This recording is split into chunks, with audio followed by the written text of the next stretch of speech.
Good morning, ladies and gentlemen. Welcome to my new video. I have to apologize. I uploaded a video earlier and I realized afterward it had no sound. A few of you did point it out, so I'm having to re-record this video again. So I hope you don't mind and you haven't missed much. I'll just go over the talking points again. I'm going to be talking about India and EU's trade deal. And I'm going to be talking about Trump raising tariffs for another vassal state, South Korea. And I'm also going to be talking about China not buying Venezuelan oil and what it means as well, and what it means for the debt that they have. There's still a lot of debt that Venezuela owes China. So what's going to happen to that? So let's talk. So India and EU announced a trade deal yesterday. And von der Leyen went all the way to India. You can see she's wearing matching uniforms with Modi. She's smiling. What I don't understand is von der Leyen goes to China many times. She's been to China many times, guys. And one of the reasons she hasn't agreed a free trade deal with China. So one of the reasons she stated that she cannot do a free trade deal with China is because China is buying Russian gas and oil, and China is doing business with Russia. And that's the main reason why the EU has not ratified the EU-China trade agreement and also has not done any trade agreements with China because of that. However, India is also one of the largest trade partners of Russia. They are doing normal trade with Russia. They are buying lots of oil and gas and they are selling it with a higher price to Europe. But von der Leyen has no issues with India buying Russian gas and oil and doing business with Russia. But when it comes to China, he has many, many issues apparently. So this shows a lack of common sense. So there's a lot of hypocrisy in her approach. She deals with one country, talks about human rights, asks them not to trade with Russia, and she pushes all these values and rules-based international order and all this stuff to China. But when it comes to India, it's thrown out the window. It doesn't make any sense, guys. Absolutely doesn't make any sense. And India is benefiting from this. India is going to get all the benefits. I mean, this is not just me talking. The United States, they have said that this deal basically favors New Delhi. And of course it favors New Delhi. And I'm going to explain to you why. First of all, New Delhi, India is going to get many, many Indian workers and students all flooding into the EU. And this is going to be uncapped, by the way. There's no cap limit to it. So you're going to have millions of Indians moving into the EU. The EU has already a migrant crisis. They have lots of Middle Eastern, African, and many other kind of Gulf countries, Syrians, Afghanistan's, all flooding through basically through through Spain, through Italy, and going up north. So they already have a huge migrant crisis. Now they're going to have millions of Indians moving in to Europe. And when they come in to study or to work, the Indians don't go back to India. They end up staying. This is what's happened in UK. UK, Starmer and Rishi Sunak, they did a deal with India, and 250,000 Indians come per year, and all of them end up staying. And a lot of them come with students. They basically apply for a school to learn English, and you don't have to go to a university or any like famous English colleges. You can just join any school from the high street that teaches English. You can just join that, and they give you a visa. So there's a lot of like fraud going on. So lots of Indians come in and join these courses in UK, and they don't even learn English, to be honest. They just pay for it, and they just end up staying in UK. They end up staying here, getting a job, or getting married, or going to hiding. Who knows what they do, to be honest. and they end up staying. So why does Modi love this? Modi loves this because Indians are the biggest commodity for India. So you have millions of Indians working abroad, work in UK, United States, Canada, many other countries. And one thing Indians do, they send money to India back home to their families and villages and things like that. And Indians do that a lot. It's almost like a $200 billion industry we're talking about. So they work abroad and they basically send money back home. And it's great for the Indian economy because these Indians working abroad are sending money to India to help the economy in India.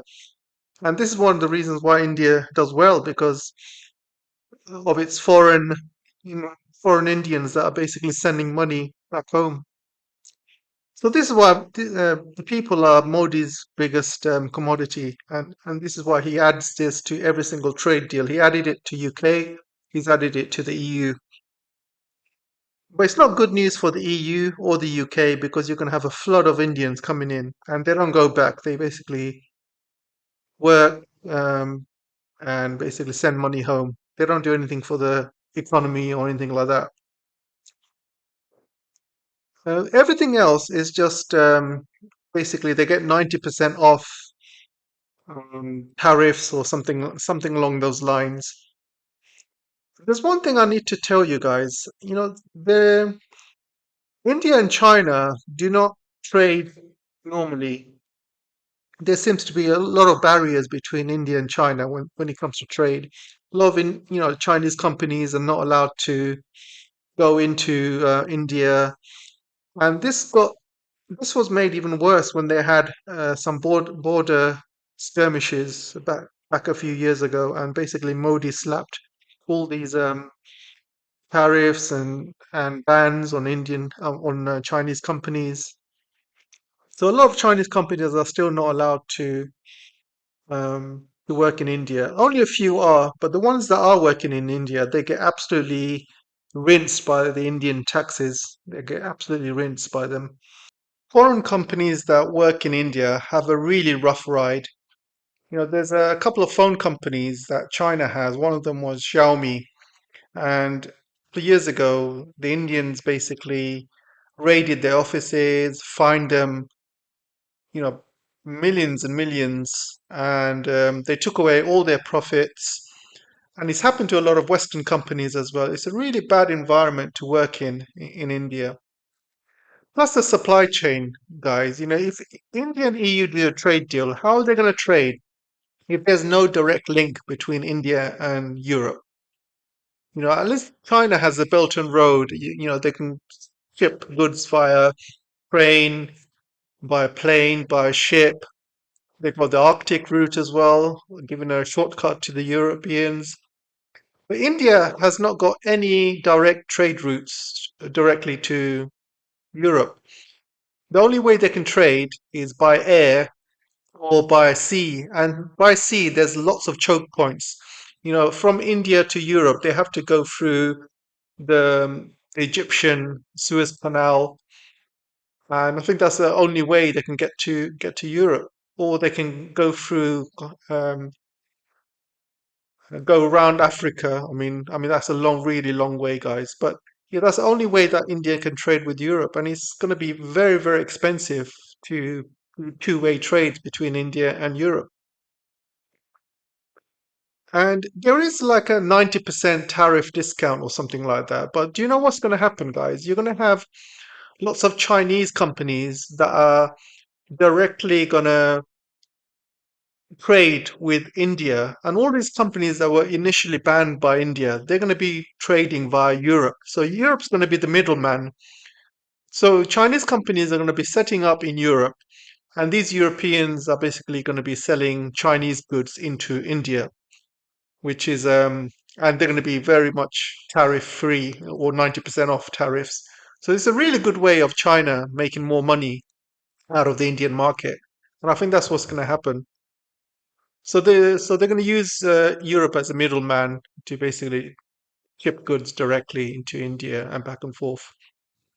There is trade going on between India and China, but not much. It's very, very small. Considering they are neighbors, they should be doing much more. Um, there's a lot of trade happening between China and Europe, and that's going to increase. As you know, the Belt and Road, the train lines are becoming more frequent. There's more and more train lines opening up every single year, and trade between China and Europe is just going to continue to increase. So there's no contest really.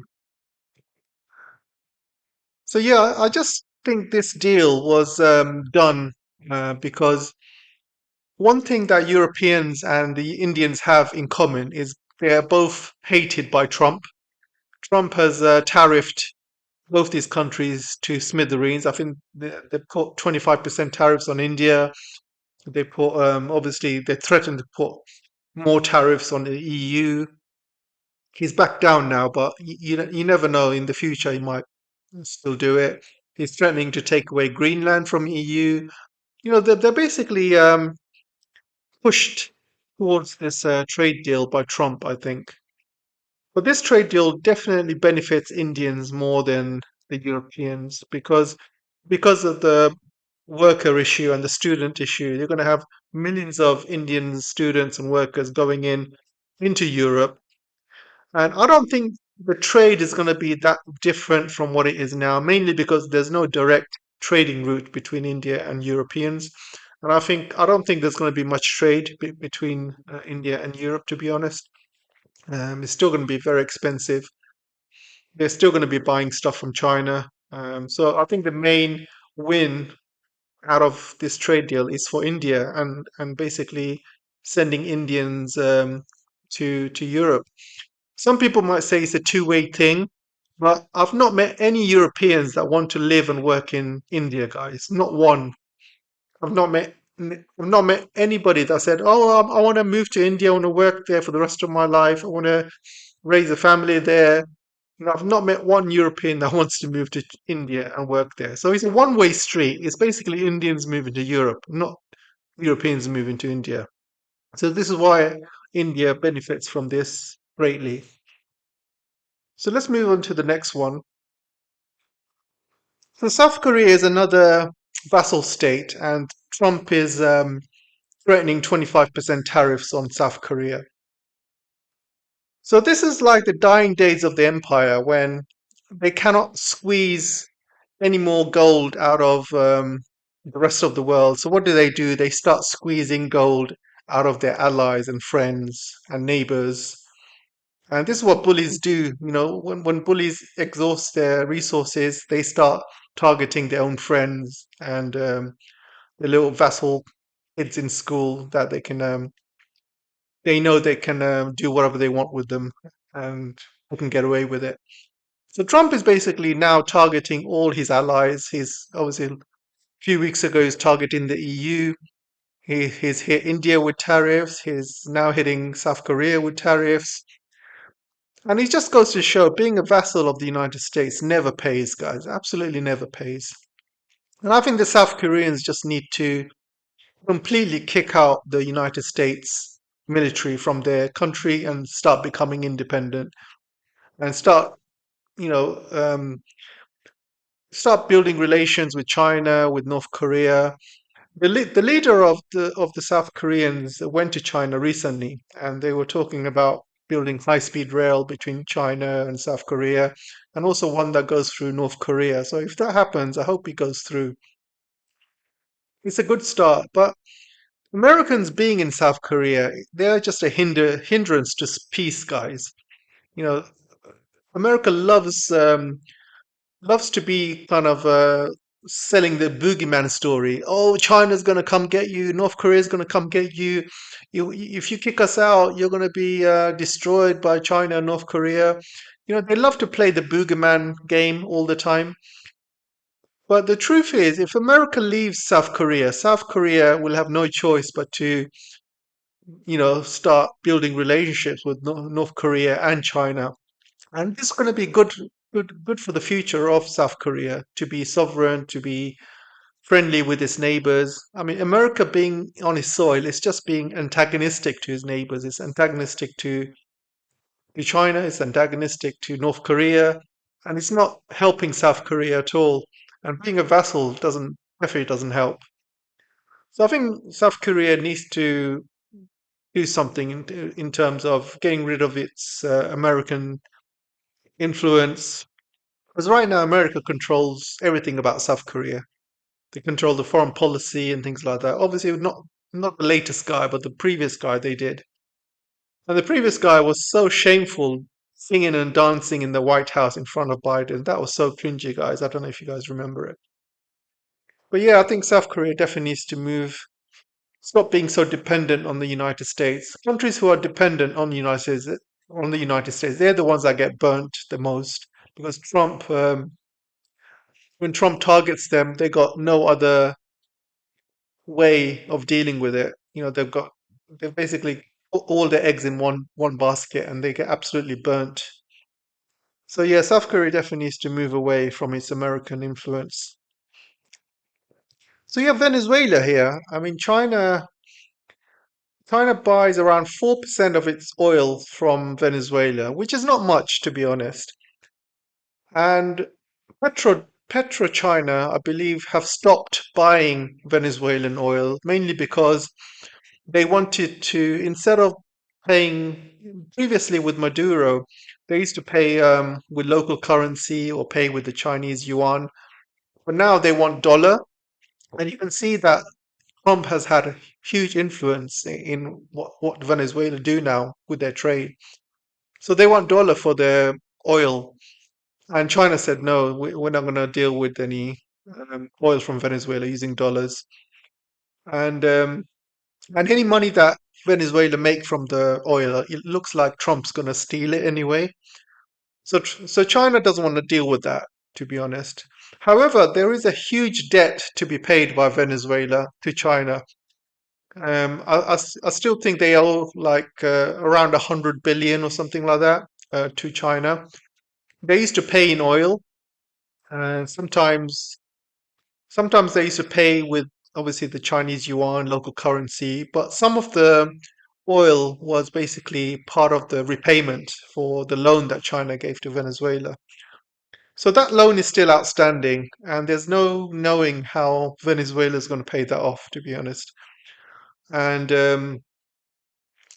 Trump's big plan was to basically make money out of Venezuela because he knows Venezuela sells oil to China. So Trump's plan was to take over Venezuelan oil and carry on selling that oil to China in dollars and make money.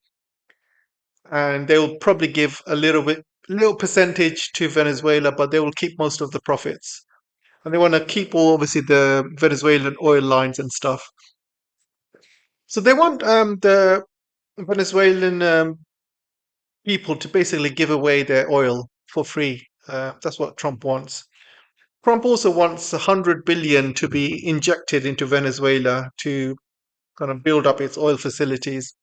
And all the big oil companies have said no. Like you have Exxon saying that Venezuela is uninvestable, too risky. And Trump has said that he will basically offer solutions and he will basically pay for using tax dollars. He will pay for infrastructure using all the American tax dollars, and he will provide security and things like that. But I don't know how long this is going to last, guys, because I do not think the Venezuela is going to be happy. They had a better deal with Maduro. At least the money that they were selling to China was coming all back to Venezuela. But now Americans are just gonna take all the money, most of the money anyway, take all the oil, and they're gonna leave the Venezuelans with nothing. And now China's not buying the oil, so where's the money gonna come from? So again, this is an extremely bad business decision by Trump. He thought he can carry on making money from Venezuela, selling oil to China. But if China, their biggest buyer, which they sell 80% of the oil, if they're not buying, then who's going to buy it? Because Venezuelan oil is not the normal oil that comes from Saudi Arabia, for example. This is extreme. This needs a lot of refining. This is extreme heavy crude oil, and not many countries want to buy that heavy crude oil that Venezuela has because it's very expensive, first of all, and you need a lot of resources, a lot of refining to use it. And they rather buy it from Saudi Arabia or Russia, for example. But yeah, that's all I wanted to say for now, guys. See you in the next video, and sorry about the sound earlier, and I'll see you soon. Take care for now. Bye bye.